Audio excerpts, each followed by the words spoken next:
అందరికీ నమస్కారం.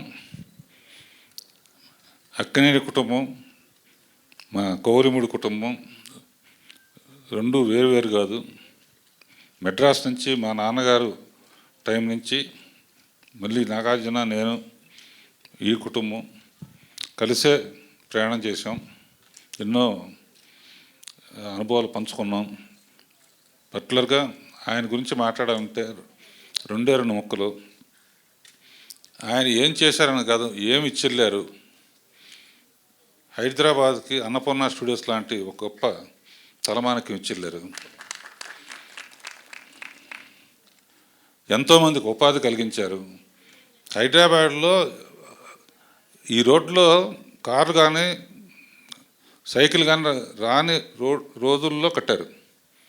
అందరూ ఇక్కడ కట్టారంటే ఈయన రాళ్ల మధ్య అనుకున్నారు. ఇవాళ అన్నపూర్ణ స్టూడియోస్ ఏషియాలో ఆ రోజుల్లో చెప్పేవారు, రామోజీ ఫిలిం సిటీకి ముందు అంత అందమైన స్టూడియో లేదు. అంతేకాకుండా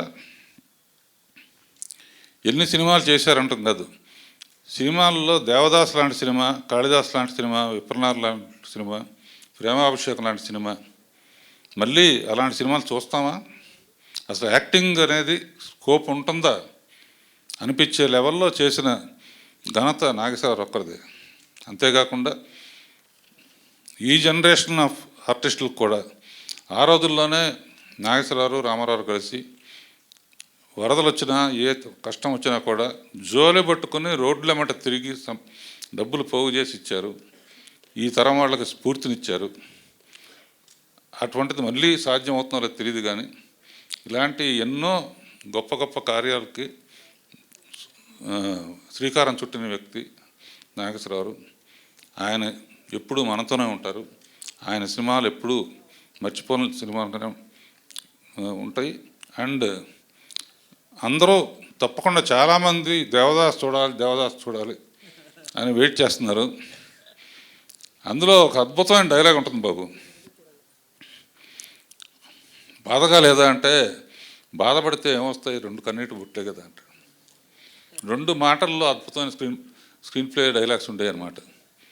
అలాంటి సినిమాలు మళ్ళీ రావాలని కోరుకుంటూ నాగేశ్వరరావుని మరీ తలుచుకుంటూ సెలవు తీసుకుంటున్నాను. తండ్రి కొడుకులతో చేసే అదృష్టం కూడా నాకు కలిగింది.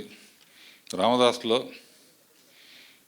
నాగేశ్వరరావు నాగార్జున నమస్కారం పెడితే నాగేశ్వరరావు నమస్కారం పెడతాడు. ఏంటి ఈ షాట్ అన్నాడు ఆయన. గురువుగానేమో నాగార్జున నమస్కారం పెడుతున్నాడు. తండ్రిగా కుటుంబం చూసుకోవాల్సిన బాధ్యత నీదే బాబు అని ఆయన నమస్కారం పెట్టాడు అనమాట. ఆ ఉద్దేశంతో తీశాను ఆ షాటు. ఇప్పటికీ మర్చిపోలేని షాట్ అది.